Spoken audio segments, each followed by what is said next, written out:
Can you even imagine a country where all public entertainment is just banned? For almost 20 years.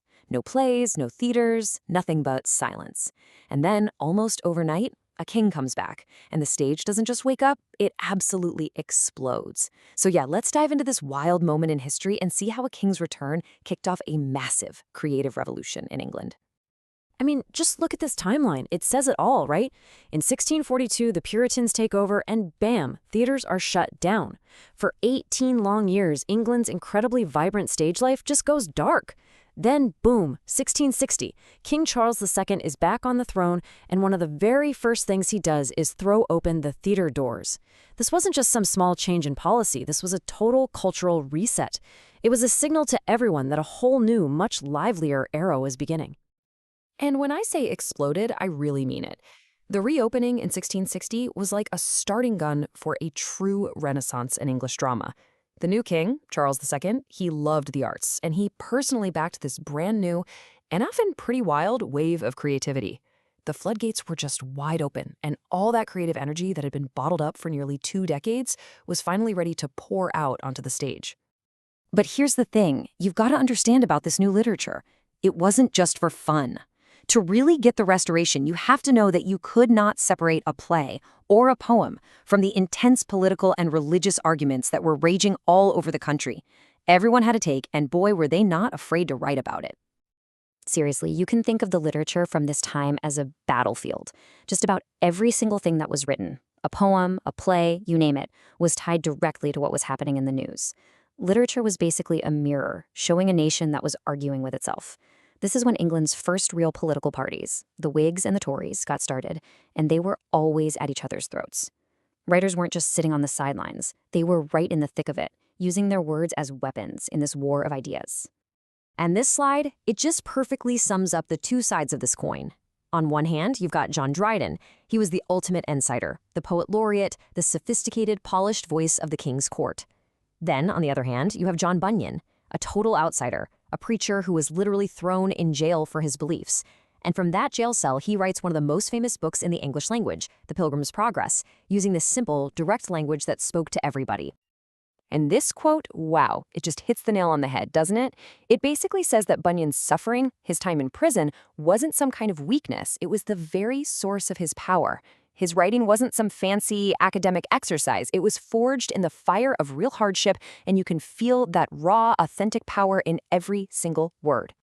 Okay, so let's shift gears a little bit, because while Bunyan was writing about these deep, spiritual journeys, the theaters in London were exploring something, well, very different. We're talking scandal, sex, and satire. Welcome to the world of Restoration comedy. After all those years of Puritan rules, the playwrights didn't just want to push the boundaries. They wanted to completely blow them apart. This quote just captures that spirit perfectly. They were deliberately making fun of the old, stuffy morality. They were celebrating this wild, pleasure-seeking lifestyle. And they were on a mission to shock anybody who was even a little bit conservative. And you know what? Audiences went nuts for it. So what exactly was this new kind of play? It was called a comedy of manners. You can kind of think of it like the reality TV of its day. It was all about making fun of the rich and powerful, the aristocrats. The plays zoomed in on their world, their schemes, their affairs, their obsession with money. The plots were full of clever twists, but the real star of the show was the dialogue. We're talking some of the sharpest, wittiest, most clever banter ever written for the stage. And oh, some of these plays became legendary for just how far they took things. The perfect example is The Country Wife. The whole plot is about a guy who pretends he's impotent so that husbands will let him hang around their wives. The play is infamous for its racy humor, especially the notorious China scene, which is just an absolute masterclass in saying one thing and meaning something else entirely. But you know, maybe the biggest revolution of all was happening right there on the stage itself. For the first time ever in English history, the female roles were played by actual women. Now, that sounds totally normal to us, but back then, it was a seismic shift. Before, young boys had played all the women's parts.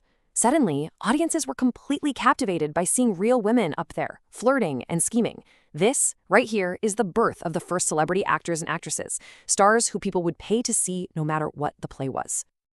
Okay, so while all this chaos and glamour is happening in the theater, There's another revolution going on. It's a much quieter one, but it's just as important.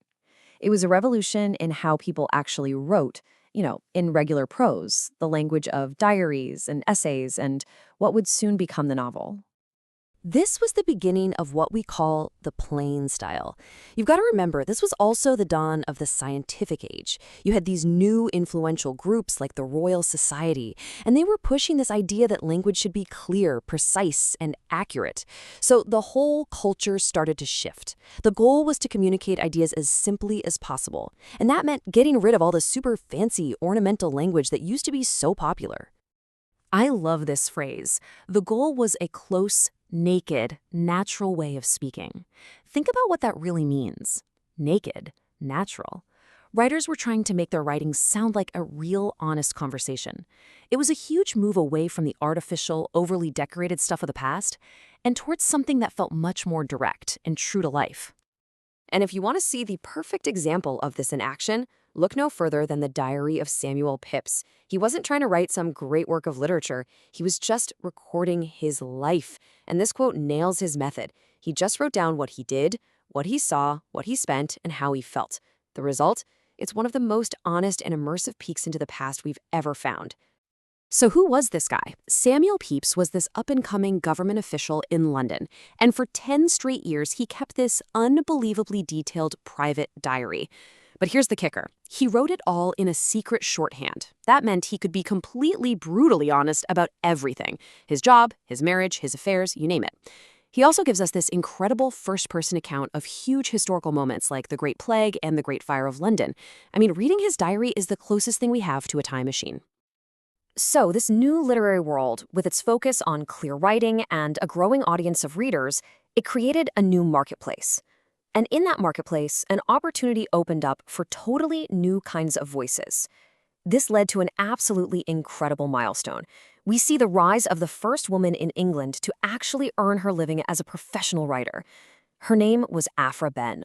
Aphra Behn was a total phenomenon. She wrote hit plays, popular poems, and early novels. She wasn't just participating, she was competing head-to-head with the big-name male writers of the day. And a lot of the time, she was winning. But what's so important is that she wasn't just a one-off. She basically kicked the door open for so many other women writers, like the ones you see here who came after her. She really laid the groundwork for female literary tradition in England. All right, so we've covered the politics, the scandal, the big changes in writing. What does it all add up to? Why does this period, which really only lasted for a few decades, still matter so much to us now? Let's break down its lasting legacy. So what's the big takeaway here? Well, the impact of the Restoration is pretty much all around us.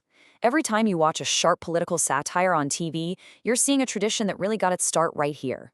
Our whole obsession with celebrity culture, that began with those first star actors on the Restoration stage.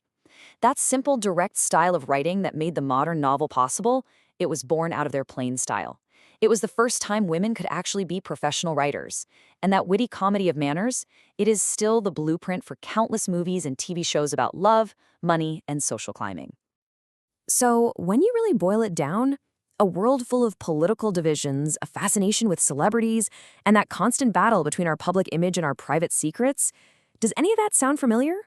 The Restoration might have happened over 350 years ago, but the issues they were writing about, they're still the exact same things we're all dealing with today.